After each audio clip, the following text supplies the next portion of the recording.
I searched the world, but it couldn't fill me.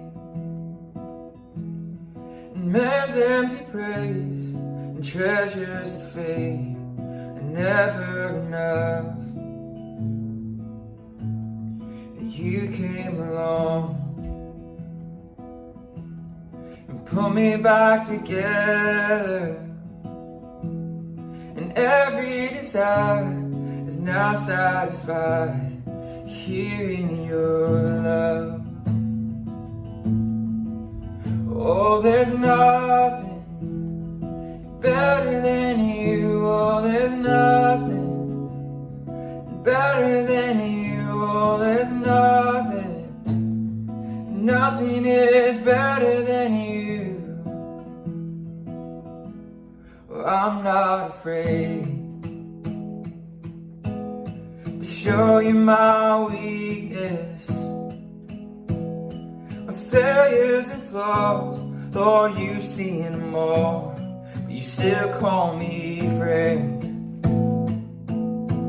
'Cause the God of the mountain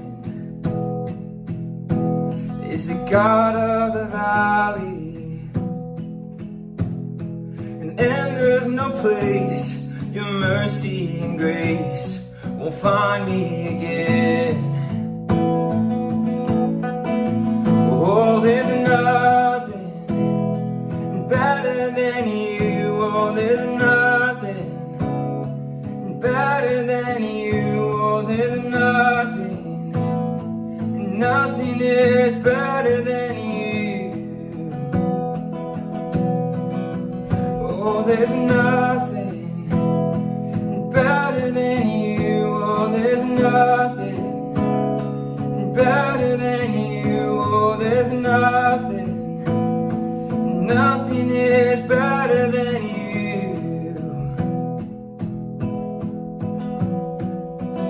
You turn mourning to dancing,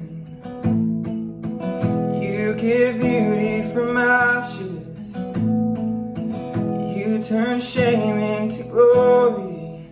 You're the only one who can. You turn graves into gardens, you turn bones into armies, you turn seas into highways. 'Cause you're the only one who can. You're the only one who can. Oh, there's nothing better than you. Oh, there's nothing better than you. Oh, there's nothing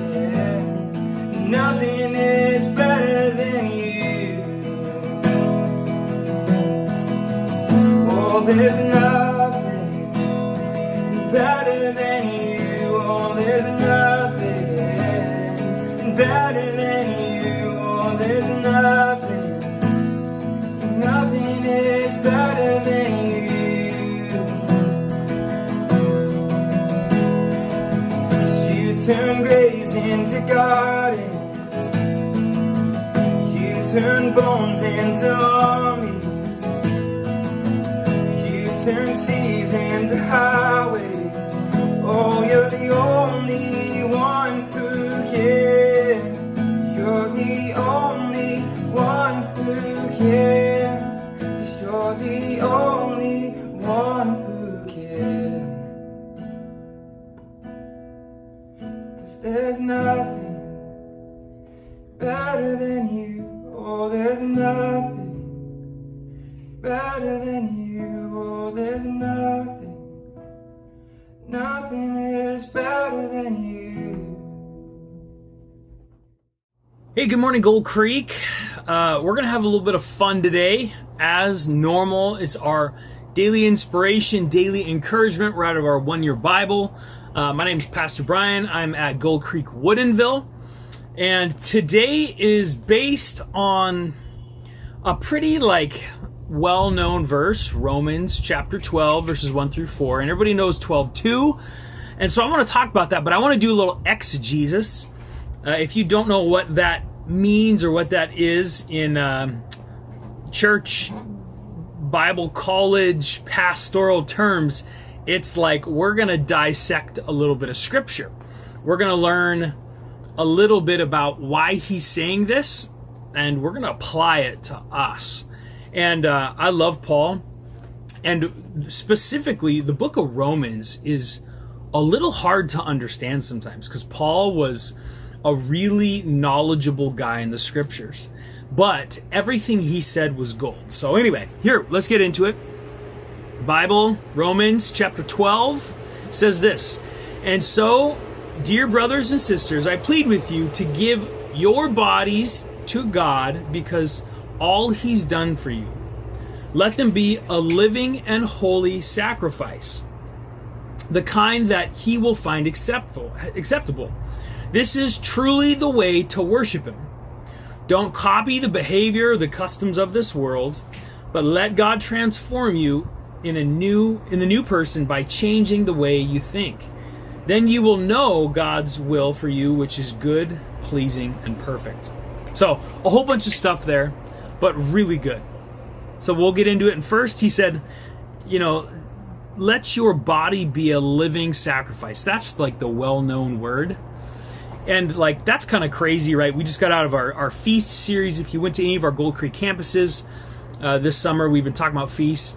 It was not a sacrifice like the Old Testament, right? The sacrifice of the Old Testament, you're actually killing animals. This is not what Paul is saying.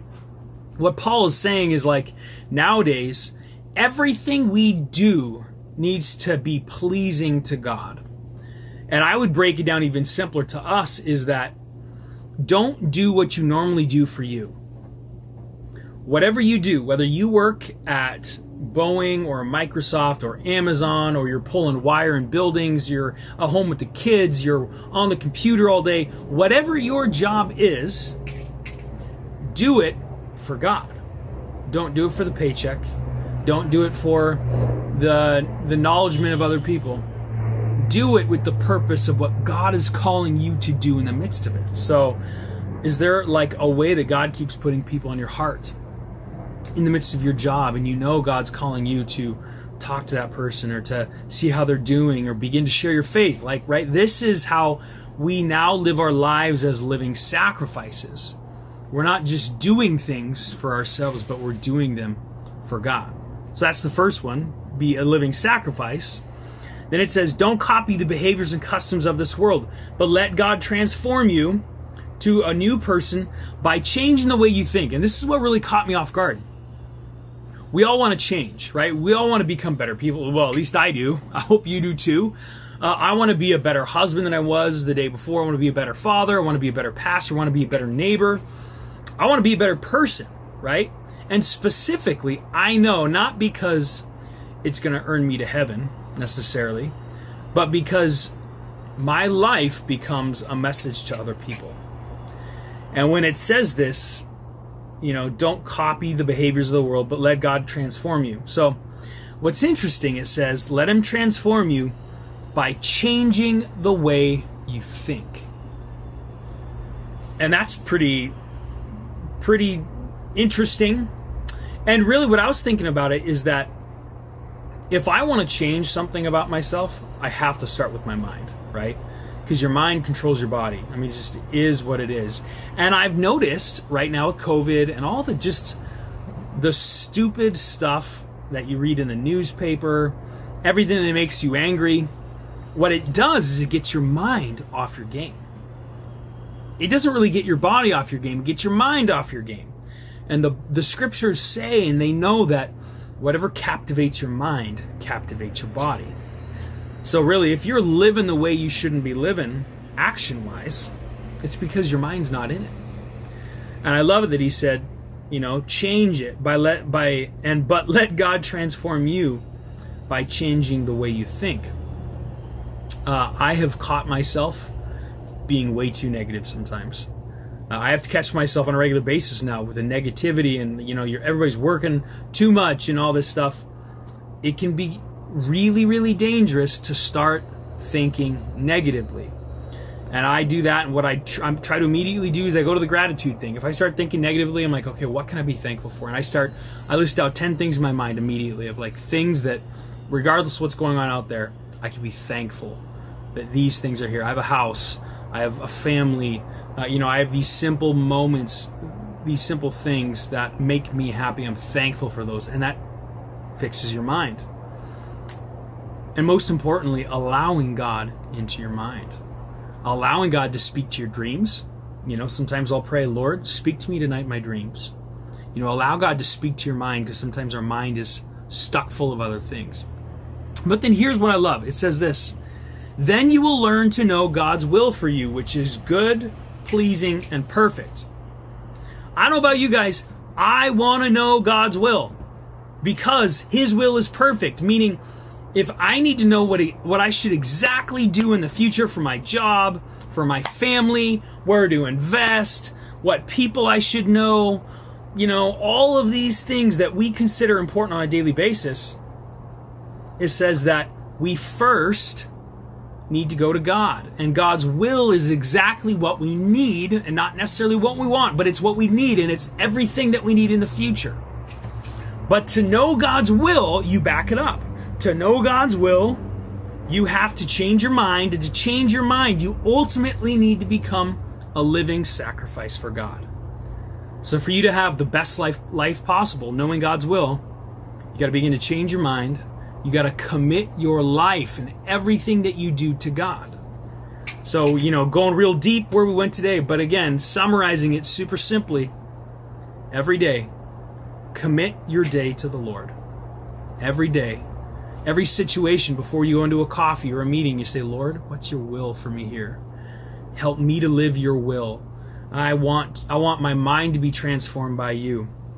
I want my body, my life to be a sacrifice for you. And then it says that we will know God's perfect and pleasing will. Boy, I need that. I hope you can resonate with that this morning. That I think if there's anything we can do to be living sacrifices, to changing our mind, ultimately it comes down to asking God in every situation, asking Him in, and He will be faithful to do that. Again, Romans, read that over in Romans chapter 12, verses 1 through 4. Be blessed, you guys, today.